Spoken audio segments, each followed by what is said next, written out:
Most indoor crashes are not caused by bad flying. They're usually caused by having the wrong settings. In this video, we'll have a look at those 5 settings and make sure that you set these settings correctly before flying indoors. Let's go. The things we need to understand before we carry on with this video is your drone only reacts to data that it receives. It's not a living thing. It doesn't know that it's inside or outside.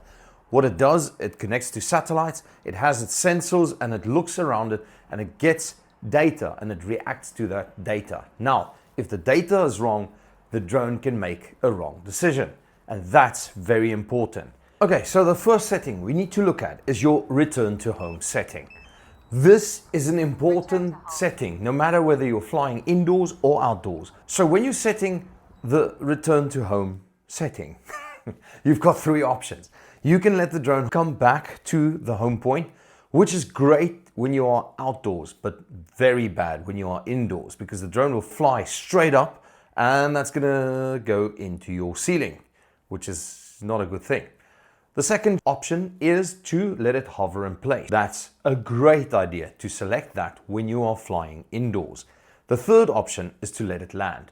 I would strongly suggest to not use this, because if you're flying inside a factory and you are over heavy machinery or over something that it's not supposed to be and it lands all of a sudden, your drone is going to have a bad day.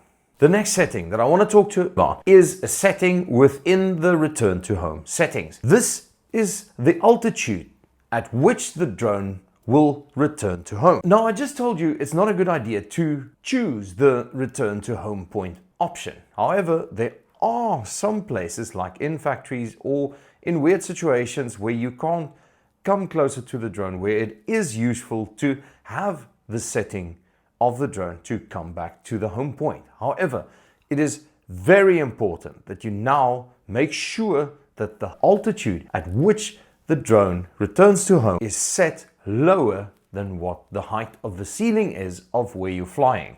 A ceiling of a normal house could be 3 or 4 meters. In a factory, it could be up to 20 or 30 meters. So that differs a lot. Now, the next thing that I do want to talk about is a setting and something to be aware of. Now, why I'm saying that is I want to talk about the sensors that drones have at the bottom. Some drones have them at the front, at the back, and at the top. As you can see, I'm flying with the Mini 3. This drone only has sensors over here, only at the bottom, which means anything else is up to me. If I crash it, it's my fault. But it's very important to understand how these sensors work. These sensors uses light to see how far the ground is. That's the first thing. The second thing that you need to understand is that these sensors work differently over different types of textures. So knowing all of this, that explains why reflective surfaces sometimes let you hover and sometimes let you drift, because obviously if it sees something or it tracks itself and it moves, it thinks that it's actually standing and hovering still, when in fact it's actually moving, because whatever is underneath it is also moving. Thus, in that case, the drone actually thinks it's hovering in one place, but it's moving like this. But there is one question that still remains. Why does it sometimes hover and sometimes drift over rough edges, something like a carpet or something like a wooden floor? What is the reason for that? If you can remember, I said it looks for textures, it looks for patterns. Thus, if you are over something that has a rough texture, but it is one color, and especially dark colors like gray or black, something like that, and it's a uniform color, the drone will also get confused. That's why it sometimes drifts over rough surfaces. If you are over a carpet that has a lot of pictures on it, something that's very busy, the drone will actually find it easier to position itself. GNSS. This is the global positioning system, or the satellite system that DJI uses to position itself in space.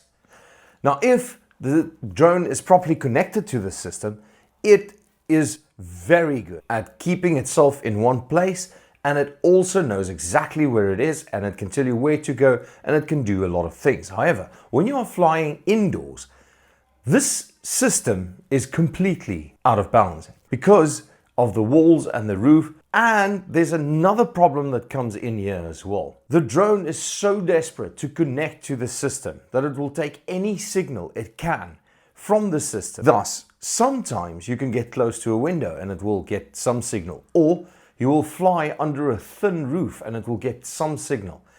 Now, the problem with GNSS is that if the signal is weak, it's a bigger problem than when it has no signal whatsoever. Because if it gets a weak signal, it can sometimes make an error. It can make a bad judgment call. And it brings us back to what I said earlier about it gets data and it makes decisions based on the data. And if the data is wrong, it's going to make the wrong decision. You want to try and actually keep the signal away as far as possible. Now, you cannot switch this off in any of the settings at all. However, there is an exception to this.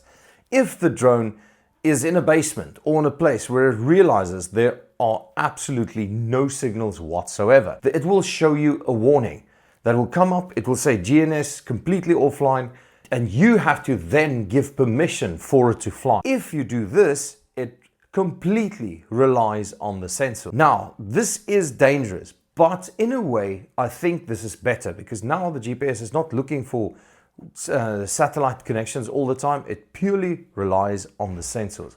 So setting number 5 is something that sometimes sounds very obvious, and I do need to emphasize it, and that is your speed control over here.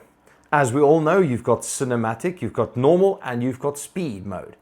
I would highly suggest to only use cinematic when you are flying indoors, as even cinematic mode can be too fast when you are flying indoors. And that brings me to the next point, is actually controlling your drone inside. And that can be very difficult, because if you're not soft on the sticks, if you're a bit rough on the sticks, you're going to crash into something, even if you have the sensors. And to make sure that you're the best drone pilot ever, watch this video next to make sure you fly as good as you can ever fly indoors. I'll see you there.